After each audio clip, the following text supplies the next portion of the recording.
आध्यात्मिक गुरु योगी अखिलेश्वर महाराज ने आज रायबरेली में हिंदुओं को एक रहने का संदेश दिया है। उन्होंने कहा कि जिस तरह 500 साल तक बाबरी कलंक ढोने के बाद मोदी योगी के प्रयास से राम मंदिर मिला है, उसी तरह सारे हिंदुओं को एक रहने से हिंदू राष्ट्र भी बनेगा। उन्होंने कहा कि इस देश में दो ही लोग हैं, एक हिंदू और दूसरे मुसलमान। योगी ने कहा कि हिंदुओं को जातियों में नहीं बंटना है, क्योंकि मुसलमान हिंदुओं को पसंद नहीं करते हैं और वे सुधरेंगे भी नहीं। देखिए हमारे संवाददाता विकास अवस्थी की रिपोर्ट।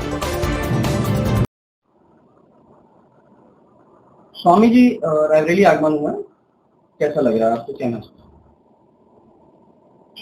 जिन कार्यकर्ताओं के वहां आया हूं, हमको जाना है प्रतापगढ़।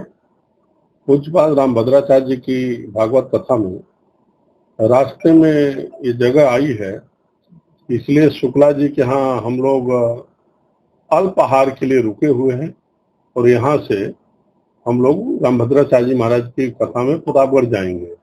स्वामी जी, हिंदू राष्ट्र को लेकर क्या संकल्पना है आपकी?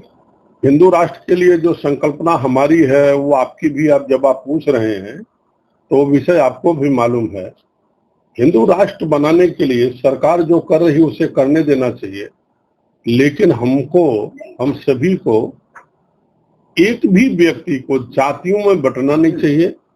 हमको ये नहीं हमारे मन में होना चाहिए मैं क्षत्रिय ब्राह्मण वैश्य शूद्र हूँ, अपितु सारे हिंदू समाज को ये मानना चाहिए कि हमारे देश में मात्र दो ही जातियां हैं, एक हिंदू है और एक मुस्लिम है।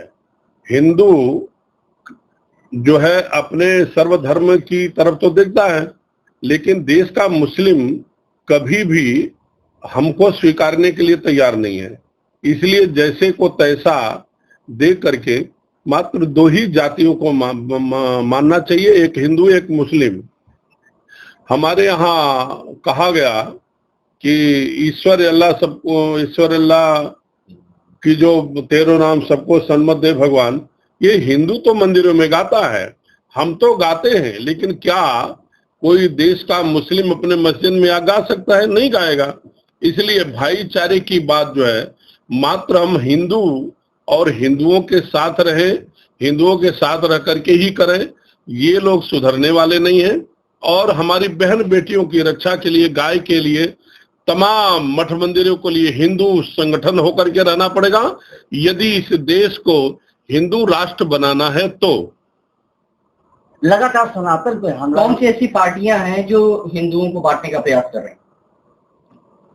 मुझे तो याद नहीं है, मतलब एक दो नाम तो बता ही सकता हूं मैं। उसमें कांग्रेस है, सपा है, मायावती है उत्तर प्रदेश में, और हैदराबाद में 2-4 कुत्ते भी हैं, और जहां जहां सब हैं, भोंकते रहते हैं, लेकिन उससे वो महत्व की बात नहीं है। हम किसी नेता के पीछे घूमने से अच्छा अपने आप को मजबूत करें। कर बहिया भले आप न छोड़ पराई आस, जाके आगन है नदी सो कस मरे प्यास। आपके यहाँ उत्तर प्रदेश में योगी जैसा मजबूत नेता है, हम देख रहे हैं। राम मंदिर निर्माण हम लोगों ने देखा, भारत के यशस्वी प्रधानमंत्री नरेंद्र भाई मोदी और उत्तर प्रदेश के यशस्वी मुख्यमंत्री योगी जी के अध्यक्षता में हिंदुओं के ऊपर 500 वर्षों का जो कलंक जैसा हम लोगों को बाबरी कलंक था वो गिरा, और हम लोगों को राम मंदिर का दर्शन हुआ। उसमें भी टीका टिप्पणी करने वाले हैं, उसकी परवाह छोड़ करके हम लोग एक बने, नेक बने, संगठित बने, और जो हिंदू विचारधारा के लोग हैं, हिंदू विचारधारा की पार्टियां हैं, हिंदू विचारधारा के नेता हैं, हिंदुत्व का काम करने वाले हैं, उनको सपोर्ट करना चाहिए। बटेंगे तो करेंगे। मीटिंग हुई थी जेपीसी को, वक्त को लेकर जेपीसी में हंगामा हुआ था, चोट वोट भी लगी थी, बताते गाली गलौज, उसको किस नजरिए से देखें? पतिंगा जब मरता है तो ज्यादा छटपटाता है। ये वक्फ बोर्ड वाले जो हैं, उनको पता है कि सही होगा, सही होना चाहिए।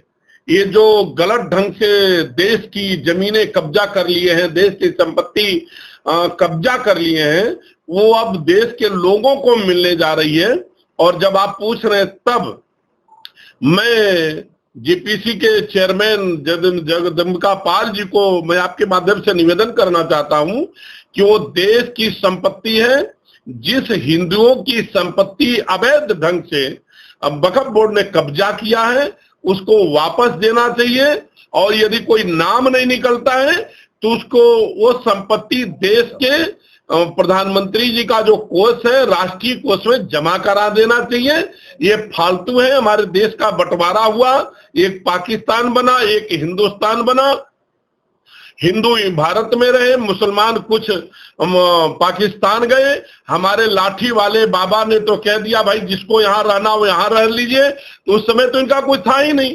तो वक्फ बोर्ड की इतनी संपत्ति आई कहाँ? मेरी यदि माने, मैंने तो जेपीसी को लेटर भी लिखा है, पूरी वक्फ बोर्ड जो बोर्ड है उसको ही समाप्त कर देना चाहिए, संपत्ति की बात ही जाना चाहिए, उसको हटा देना चाहिए और हिंदुओं को संपत्ति दे देना चाहिए। जिनकी, मैं ये नहीं कहता हूं सबको दे देना चाहिए, जिनकी संपत्ति जहां पर है, जो रिकॉर्ड मिलते हैं उसके आधार पर संपत्ति हिंदुओं को दे देना चाहिए, बाकी की संपत्ति राष्ट्रीय कोष में समाहित कर लेना चाहिए।